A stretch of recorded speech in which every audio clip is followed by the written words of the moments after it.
Welcome to the Wednesday edition of the OTRS Central Q&A here on OTRS Central with me, the Schleg Daddy. Thanks to all of you that submitted your questions for this Q&A in the future. If you want your questions answered, you should know hopefully by now what to do. You go to Twitter, tweet your questions to @OTRS Central using the hashtag OTRS Central. And a special note, for those of you that are football fans or Chicago Bears fans that are watching this video, you could check out my articles on profootballspot.com. Make sure you go read them and leave comments on there too. Why don't you? Let's get started with this Q&A though. AJ Styles 5150 asks, "What do you think about Kevin Steen signing with the WWE?" I'm interested to see what actually happens here, and I'm interested to see what they do with him. If his WWE, or first off, his NXT character is going to at least somewhat mirror what he did on the independent scene, or are they going to try and go in a completely different direction with him? I'm also curious to see how he's going to get along and how he's going to play nice with the WWE. I guess the word of the day when it comes to my thoughts on Kevin Steen signing with WWE is curious. I'm very curious to see what happens. A little bit excited, but very curious. At K Horn, is it too hopeful to say that Alexander Rusev is an opportunity for WWE to have a Samoa Joe type of character? Yes, I do think that's being too hopeful, because you might have been able to say that with like a Ryback, that he would have been a Samoa Joe type of character. I get what you're saying. I get maybe what you see, but no, I think that's being way too hopeful. I frankly now really view Rusev as just being a Lana showcase piece, if nothing else.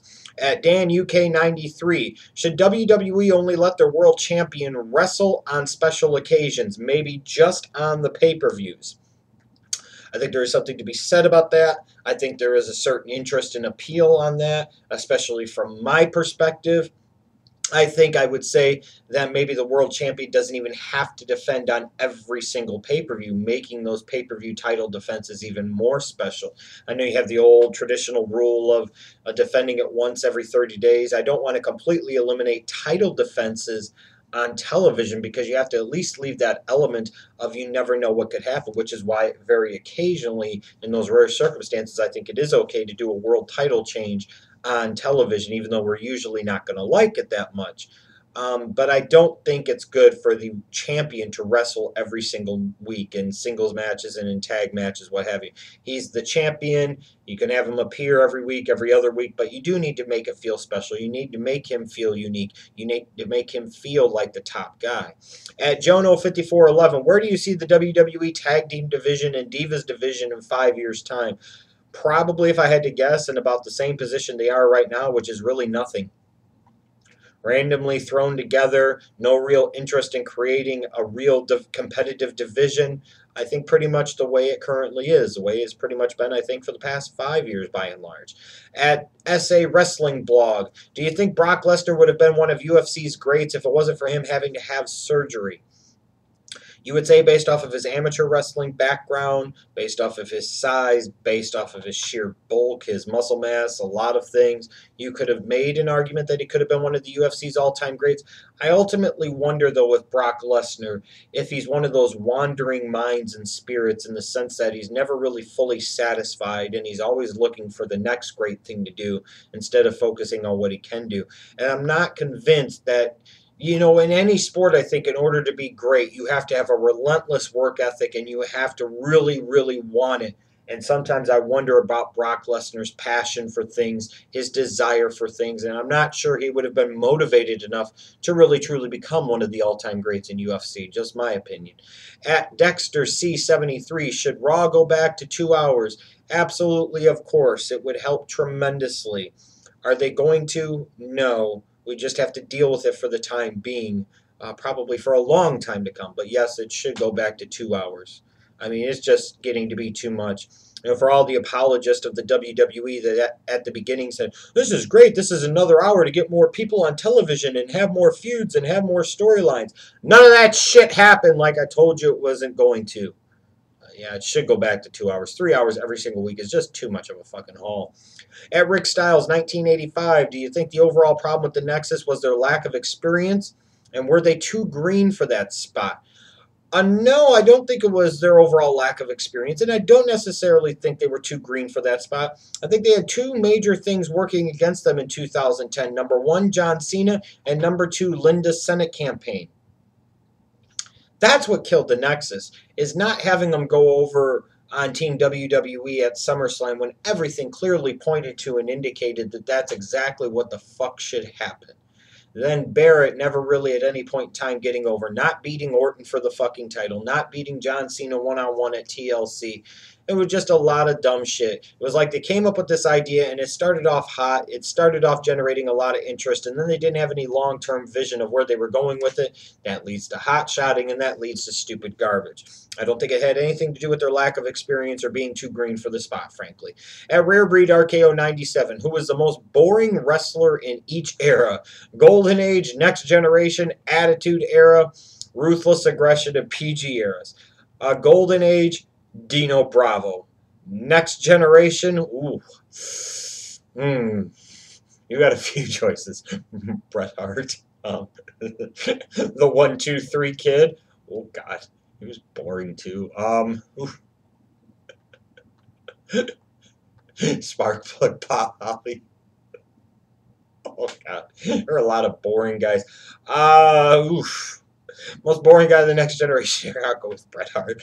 Most boring guy of the Attitude Era, I will go with Test. The Ruthless Aggression Era, I will go with Lance Storm. The PG Era, I will easily go with Randall Keith Orton. There you go. I answered your question. You guys, let me know who you think was the most boring wrestler in each of WWE's eras. This should be fun in the comments. At Bauer24 Power, do you think the King of the Ring pay-per-view needs to return? And if so, why? And who would you have win the crown? King of the Ring absolutely needs to return because some of these other stupid gimmick pay-per-views make absolutely no fucking sense, and they're not doing anything for the WWE. The King of the Ring, to me, also served a real purpose for years as being kind of an initial showcase for a future star, an early stamping of a guy with your approval saying you're going to be a big player, you're going to be a future world champion, a main eventer, a big-time star. It serves so many good, positive purposes that, to me, the fact that they ever abolished it was just ludicrous and ridiculous. You know, it's also an initial opportunity to see how a newer face, a younger talent, actually handles a featured spotlight, if not a main event match at a pay-per-view. Who would I have to win the crown this year? Probably Cesaro. That would be the guy that I would point to. A guy that you would say in the next 12 to 24 months you might start having visions of him being a world champion, but maybe not in the next 3, 6, or 9 months. And that's the type of guy I think that should win a King of the Ring, is a guy that you're starting to get ready to be a primetime player, but he's not there yet. To me, when you have a guy win Money in the Bank, it should be one of those guys that as soon as he wins it, you instantly believe he could cash in and he would work as a world champion. Having a Money in the Bank winner that you sit there and devote several months to trying to build him up, and all the while WWE usually sabotages him, I think is ridiculous. At Antonio Vargas 01, would you consider Obama's presidency a disappointment to this point? And if so, what areas do you feel he has handled poorly? I think Obama made a major mistake of trying to play to everyone, and as a result, he frankly really hasn't played too much of anyone. I look at his signature legislative achievement, Obamacare, and that's not socialism, that's just stupid. It really didn't solve any problems. It took Republican ideas and introduced them on a national stage, which Fox News and a lot of so-called conservative and Republican talking heads seem to forget, that this idea of national health exchanges, state health exchanges, these were Republican concepts. The first state to do it was run by a Republican governor in Mitt Romney in Massachusetts. But he ultimately made it a big giveaway to insurance by sitting there and saying, yeah, you got to cover everybody with pre-existing conditions. You got to extend coverage to kids under their parents until the age of 26. But we are going to introduce potentially so many more millions of people into the process. And, oh, this really isn't going to necessarily lower premiums or healthcare expenses. In fact, it might very well increase them long term. So that's just one example of where he tried to play to all sides instead of, actually creating a single payer system or actually going after the true evil of the health insurance system, and that is the insurance companies that play all sides and leverage all sides against each other to make their huge windfall profits. When you look at Obama, you're talking about a guy that, again, I don't think you can really point to and say has done a whole lot.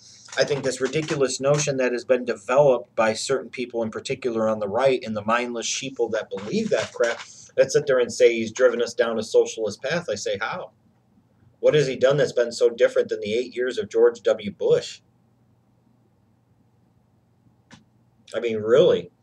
Obama hasn't shrunk defense spending, it's increased.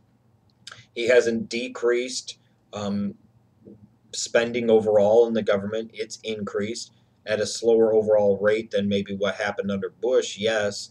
Which again would point to maybe a more a liberal principle, but even from a socialist standpoint, it hasn't increased the government spending nearly to the level that a lot of progressives would want to see. It's taking too long to pull troops out of Afghanistan. It's doing this, it's doing that. He's just handled a lot of things poorly. I look at the rollout of healthcare.gov. This was supposed to be yes, we can, and instead it became maybe. Just been disappointing. No, he hasn't been as bad of a president as Bush was, and anybody that suggests that is ridiculous and needs to stop believing all the Fox News talking points. But has Obama been a disappointing president and a borderline bad president? No question in my mind about it. Very disappointed, very disappointed. At Larrikin _ do you think Zack Ryder and Kurt Hawkins could have been a successful tag team if they were given the time on TV? I think they were given time on TV. Weren't they tag champs at one point in time? Weren't they associated with the World Heavyweight Champion Edge? Could they have been a successful tag team if the WWE did a better job of booking tag teams, tag team divisions, and tag team feuds? Absolutely. How successful could they have been? I don't really know. I feel bad for both guys, though. They broke them up for the fuck all of it without having any real reason and never really had any plans for either one of them, which we know is something that they notoriously do when it comes to breaking up tag teams. And again, I don't get it. They did it with Otunga and McGillicuddy. They freaking sat there and did it with Crime Time, if you remember. All these tag teams that they just split up for the fuck all of it, and then they really don't have anything planned for either guy. Makes no sense to me whatsoever. Again, thanks to all of you that submitted your questions for this Q&A. Next one's coming up Friday. Go to OTRSCentral on Twitter. Tweet your questions to the show using the hashtag OTRSCentral. Make sure you check out my articles that I've written for Pro Football Spot about the Chicago Bears. I'll be writing for them from here on going forward. And thanks again for tuning in. Thanks for tweeting your questions. And check out some of the other great videos here on OTRS Central. I will see you later.